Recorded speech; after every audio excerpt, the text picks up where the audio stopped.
The Big Buck Profile is brought to you by the New York State Big Buck Club. Well, we're here at the banquet with Katie. Yes. Frank, nice to meet you. Nice to meet you. Tell us a little about the deer. What county, what weapon of harvest, and how many inches? And a little story with it if you got.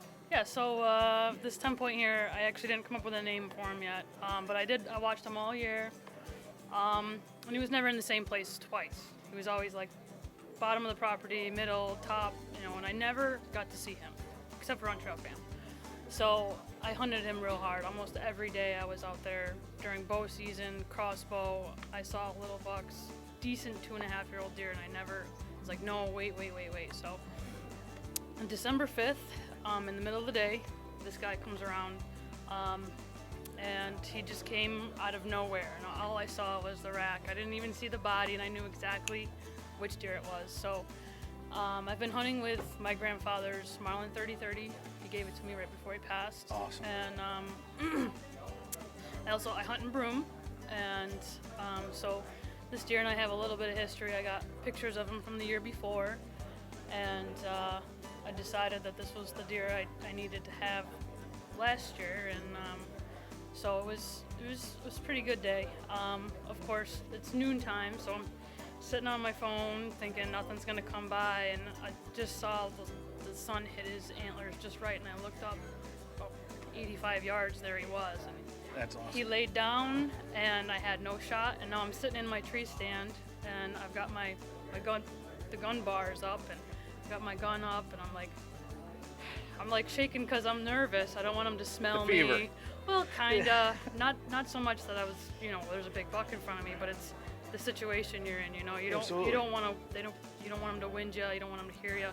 He lays down, and now I've got no shot. And he put his head, like when he was laying, he put his head down right in front of his vitals. So I'm like, now I'm growing impatient because the deer I've been after all year is just laying there like 85 yards, and I got him in the scope, but it's not the best shot. So I'm pulling the gun bar up, and I moved so much. This deer should have saw me, should have heard me, but he never did. Now I'm down, and I'm like crouched in my tree stand, and still not the best shot. And then he picks his head back up. I'm like, oh, okay, now I really need to get settled. I went through my breathing motions, and I calmed myself down, and I had him in my sights. And the first shot I missed, and he did not move. He just laid there like, oh, okay, someone's shooting, because they're shooting around the area. And I'm like, oh my God, how did I miss him? I ended up taking the gun home to make sure it was shooting straight, and it shoots straight. And so I repositioned, and I took a second shot. And that time he stood up, because I think what happened was the bullet just went under him, just under him, right in his bed. So he stood up, and he started to walk away, and I'm like, well, there goes the biggest deer of your life, out of your life forever, because you were too antsy to take this shot. And I'm literally beating myself up in my tree stand, and I'm like, in my head, I'm screaming and yelling and cussing and swearing. And I forgot that I've gotten really good with the extinguisher, the deer call. So it comes with a bunch of DVDs and how-tos and understanding deer language and things like that. So I've gotten really, really good with it. And I whipped that thing out, and I called this deer back like that. He came nearly running back. His hair was up. You could just tell he was just out. All postured. Yeah. His fur was up. His tail was going, and he was coming back to fight. So I painted the picture that there was another doe and a mature buck over here, right where you just were.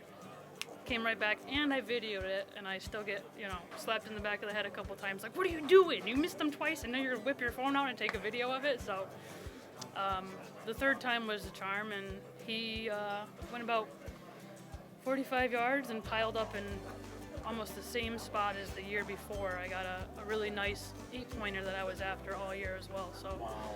So since Crazy story. Since my grandfather passed, one of the last things I told him was send the big, use your ghost voodoo and send me some big bucks.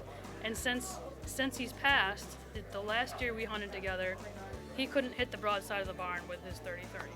And after he passed, I took it out and shot it, and it was on the money. So every year since then, I've gotten a bigger and bigger deer. And That's so, great.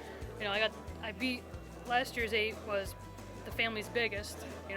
The antlers are bigger than anything he's ever gotten, or my uncle or my brother. and then this guy comes along, and so it really does feel good that. So what was the gross inches on the score? So he's 142 before deductions, and after deductions he's 140 and an eighth. So that's awesome. he is almost as perfect as an animal's rack could possibly very be. symmetrical. Very, very symmetrical. Yeah, that's So, great. Well, thank you very much for coming thank by you. and I sharing your appreciate story. it. That's great. Yeah. That's Yeah. great.